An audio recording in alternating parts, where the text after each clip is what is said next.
Hello, everybody, and welcome to another episode of United Talks Podcast. It is super interesting to see basically what is going on social media and everything in between. We tend to dissect a lot of things and break things down and all of that. And we're going to be talking about the Manchester United game that is happening tomorrow, based on the time you're watching this video. So it's a kind of like, match preview for the Newcastle game. Man United are pretty much the form team of the season, the Premier League season, in 2026, basically. Old Trafford is vibrating with a different kind of energy in 2026. So forget the chaotic transitions and the tactical identity cries of years past. Since Michael Carrick took the helm, Manchester United hasn't just improved, they've matured. After a clinical tactical dismantling of David Moyes' Everton, United returned to the Theatre of Dreams to face Crystal Palace, and eventually we went the goal down and eventually came back and won the game.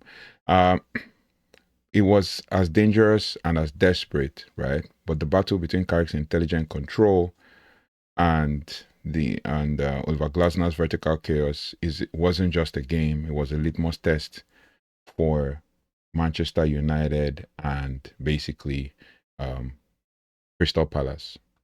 Now, picture this: St James's Park, under the lights, local hero anthem blaring, a Newcastle side that is actually, ferocious and fragile. This isn't just another away day for Man United. Basically, it is a collision of philosophies. On one side, you have an Eddie Howe with a high octane, transition heavy Magpies looking to salvage a stuttering season. On the other is the calm, calculated evolution of Man United under Michael Carrick, and also, Carrick, who has brought an adult type of football back at Old Trafford, replacing chaos with control, but also the safe first pass doctrine that survived the most aggressive presses in the Premier League. What do you think about the game as we head into Newcastle? So let's get into the tactical laboratory and break this game down. We'll talk about head-to-head. So we'll look at our dashboard here with the head-to-head. Historically, this fixture is defined by high drama. From 5-0 entertainers era to the gritty battles of the Fergie years.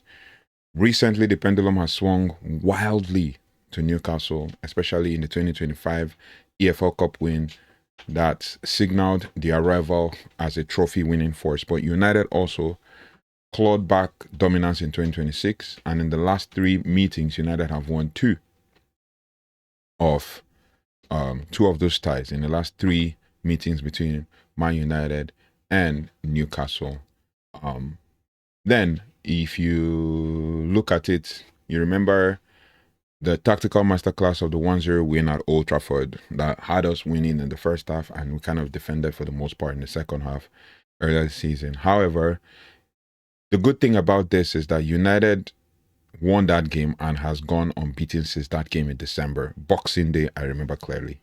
Now, we haven't kept a clean sheet at St. James's Park in the last maybe 4 visits. It's a ground where, tactical plans often go to die in the noise, basically, if you look at this.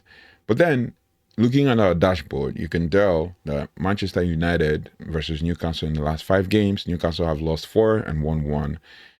And the one game they won is against a team that they are above, 3 places above, and that is Tottenham Hotspur. They lost to Liverpool, lost to Brentford, really tough games. And in all of those games, they scored. And in all of those games, they conceded goals upon goals. They conceded 4-1 to Liverpool, 2-1 to Brentford, 3-2 to Brentford. They conceded 1 goal against Tottenham Hotspur, so they've not been able to keep clean sheets, so they can be scored on. And they won Spurs 2-1. And then, obviously, lost to Man City and lost badly to transition goals to Everton. Now, with regards to Man United, in the last 11 games, we're unbeaten, winning 6 and drawing 5. And in the last 5 games, we've won 4 and drawn 1. In the last 6, we've won 5 and drawn won. Probably if you say in the last 7, we've drawn 2 and won 6. Abi, we've won 6 and drawn 1. So we keep going and we keep counting and all of that. You also think about it from perspective of Michael Carrick as an interim manager has coached, I think, 9 games. And in all those 9 games, he's had only 2 draws. So he's still unbeaten he probably has a 85% win ratio of any Man United manager. So it's still on the high.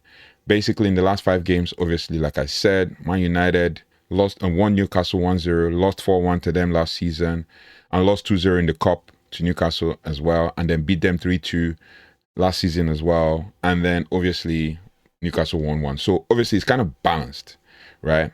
United 1-2, Newcastle 1. United 1-2, Newcastle 1-3. Yeah. Now overall, Man United have 93 wins, Newcastle have 41. Newcastle have 48, and Man United have drawn with Newcastle 41 times. Top performance for Man United, obviously, Luke Shaw, the most featured player, most minutes played, same as Sandro Tonali, who is a Man United target. You have also Malik Thiaw, who has played more minutes in Newcastle with 2,119 minutes, to Luke Shaw, who has played 2,387 minutes, most featured player for Man United. When it comes to yellow cards, Casemiro has 7, Dan Burn has 8. Then when it comes to youngest in the squad, Kobbie Mainoo, who doesn't even make the bench, and then Sam Alabi is basically 17 years of age. Then when you come to the oldest, you have John Ruddy, who never really looks like he's getting old, but he's 39, and Tom Heaton, who's 40. Apart from that, when it comes to team ranks, Newcastle rank 8th actually in goals for with 40 goals. Man United rank 3rd in goals for 50 goals.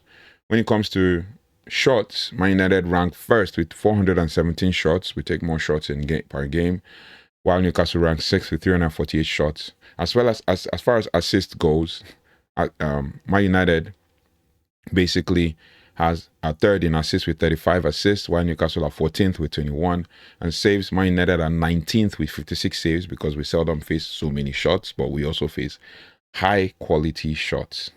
And then with regards to saves for Newcastle, they are 6th with 74 saves, because they face a humongous amount of shots. And as I said, we talked about yellow cards. Man United are 20th with the least yellow card in the league, 39. Very disciplined, would have thought. And then Newcastle are 13th with 47 yellow cards. And then for red cards, we're 10th, obviously joined from 10th to 20th with 1 red card, while Newcastle are 6th in the league. Obviously, Chelsea are 1st. With league positions, Man United are currently sitting 3rd with 51 points and 50 goals scored, plus 12 goal difference, ahead of Aston Villa, who are sitting 4th with 51 points and plus 8 goal difference. If you look further down, Newcastle are sitting 13th with 28 points after 28 games, with 36 points with minus 2 goal difference. So they score as much as they concede, almost. So that's pretty much all of that with the head-to-head. But then historically, it has always been Man United. United won 2 of the last, including the 1-0 victory at Old Trafford earlier in the season. But then other things with regards to form, Manchester United are cruising under Michael Carrick and have become a defensive juggernaut, recently shifting, stifling basically Erling Haaland in the derby, and dismantling Arsenal as well. Now basically Man United are the form team sitting comfortably in Champions League spots. Who would have thought? While Newcastle, sliding despite the 2025 success, 2026 has been kind of unkind for them. Like I said, they sit in 13th on the table as of March, grappling with burnout. They also haven't kept a clean sheet in months, conceding 23 goals in the last stretch of games. They are the team that starts like a Ferrari but finishes like a bicycle. That's really, really tough for them. Now we're going to go to the tactical analysis as to how Newcastle play under Eddie Howe. First and foremost, Eddie Howe's Newcastle plays a 4-3-3, as you will see in our analysis. Sometimes it looks like a 4-2-3-1, other times it looks like a 4-4-2. They play suffocating machine kind of football. They don't want a game of football. They want a street fight. They, still use a coordinated high press to bait you into playing out from the back before swarming. In possession, they shift to a 3-2-5 or a 2-4-4 with Lewis Hall and Kieran Trippier acting as auxiliary midfielders, and it is actually a vertical style, physical style, and it's designed to actually overwhelm you in the first 20 minutes. And that is how they've been playing for the longest time. The next question that kind of bothers everybody will now be, how will Newcastle set up against Man United? We're going to look at the predicted lineup for Newcastle against Man United. And it starts with Nick Pope in net, Dan Burn and Malik Thiaw in the centre back in the 4-2-3-1, and then Lewis Hall and Kieran Trippier left and right back, respectively. Sandro Tonali in midfield, Man United target.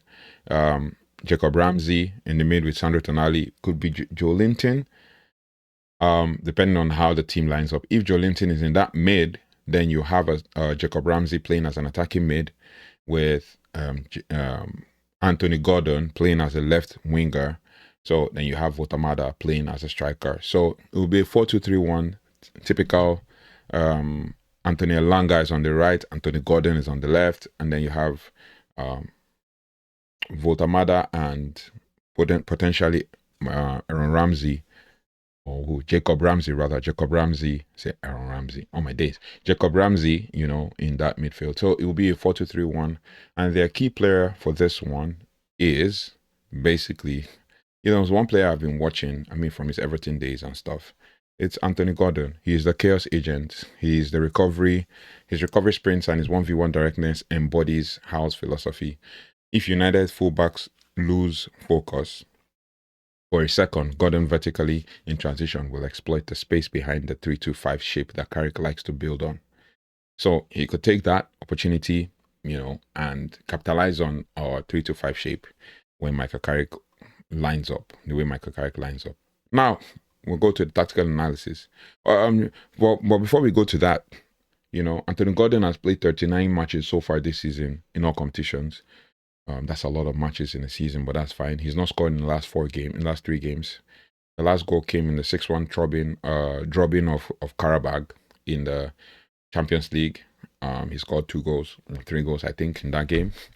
Since then, he's been struggling. Overall, this season, he scored 14 goals with 5 assists, over 2,385 minutes played, and all of that. So it is what it is. Now, the next question is basically how Man United or Michael Carrick set up against Newcastle. He has implemented his intelligent directness, moving away from Amorim's 3-4-3 system, as we've noticed, and now operates in a structured 4-2-3-1.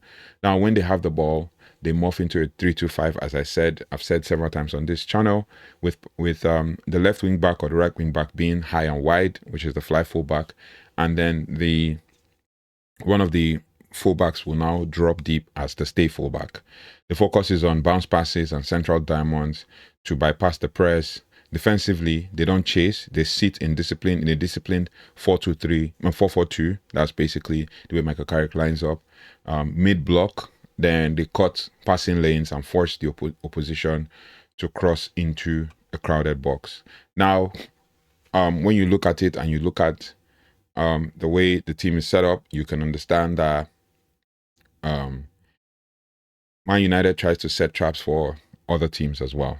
But then we're going to talk about the key player for Manchester United. Before that, how will Man United set up against Newcastle? I think this one is pretty straightforward when you look at it. Senolaman's in net, Harry Maguire, Lenny Yoro, centre back, Luke Shaw on the left, Dalot on the right, Casemiro and Mainoo in the mid, obviously, and then Bruno Fernandes. Kind of pretty much the same team that started against Crystal Palace.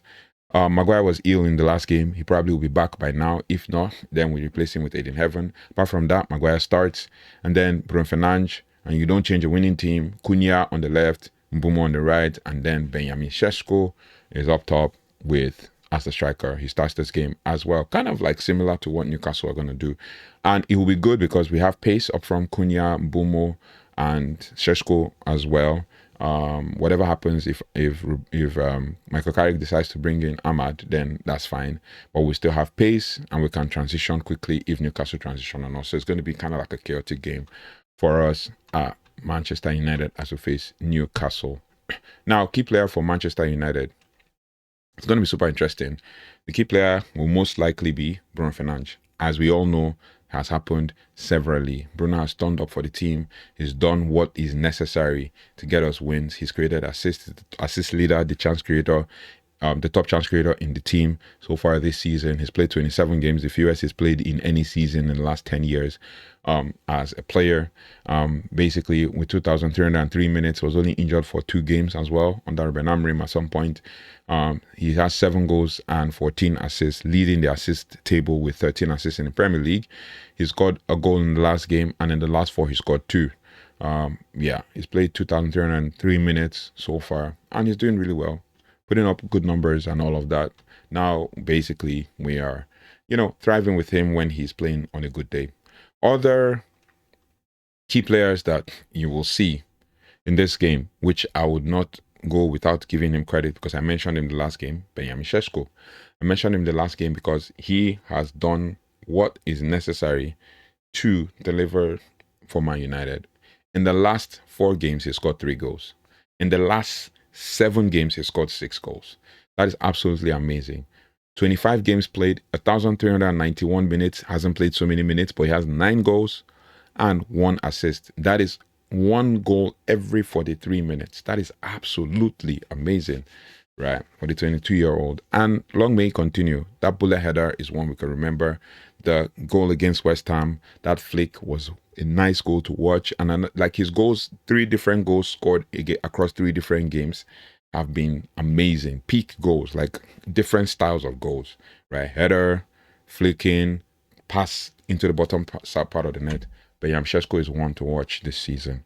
And he's fast becoming one of the form players, especially and the top signing of the season. Now, we're going to go to key strategies to actually win against Newcastle. Basically, you know how we do this, right? So 4 key strategies to win, for Man United to win Newcastle. To leave Tyneside with 3 points, Carrick must actually execute these 4 moves. First and foremost, target the Woltemade Gap. Nick Woltemade playing a deeper, unfamiliar midfield role. We've seen him drop deep and play, and he just kind of coasts around the field. So we have to target that gap. United must actually direct Bruno Fernandes and Matheus Cunha to run straight at him. His lack of defensive spatial awareness is a massive hole in Newcastle's injury room. But let's not forget that Joelinton is right there to cover for him. So we have to take cognizance of that fact and be very defensively aware. Bruno Guimaraes is injured, so we have Joelinton back as well, but not fully fit, but he's available.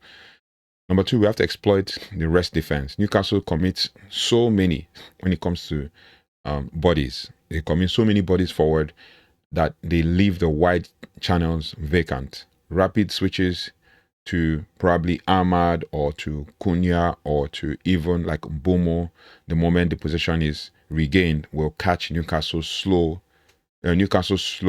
turning centre backs in 1v1s, especially with Mbomo, because once the same way it happened with Everton. The reason why that Everton game for Newcastle turned out to be 3-2 was because of the transition game that Newcastle played with Everton. It was more of transition. The moment Newcastle scored, Everton scored back 2 minutes later and all of that. So it was just chaotic and transition now in the style of play. And the truth is, I think even Sandro Tonali in that Newcastle lineup seems like one of the good players that can actually do that transition properly. So yeah, the next one is the trap counter. Don't fight for possession. Cede the ball, sit in the 4-4-2 block or mid block, and then let Newcastle run out of ideas. Then struggle to break down set defenses. Wait for the attacking chaos to leave them vulnerable, and then strike. That was what Man City could not capitalize on because Man City had the most possession. Man City were the ones with the ball for the most part then. So that's why it was difficult for them to kind of break it down. But they eventually got the chance to score a goal against Newcastle. But then, when you play against them, you have to be very apt and in defense and very balanced in attack. Press on them, counter them, and take opportunities when they present themselves. Because Anthony Gordon and Anthony Elanga are pace merchants, right? So It's pretty much what it is. Then obviously we need to pressure Nick Pope. That's the number 4 strategy. Pressure Nick Pope, the Newcastle keeper, is in a slump. Basically, he gets scored on. I remember a goal that was scored by this young kid, this young lad that is going to that is scoring goals left, right, and center for Newcastle in O'Reilly, right? Nico O'Reilly, right? Nick O'Reilly banged a left-footed shot that actually went to the side of Nick Pope, who couldn't even save it.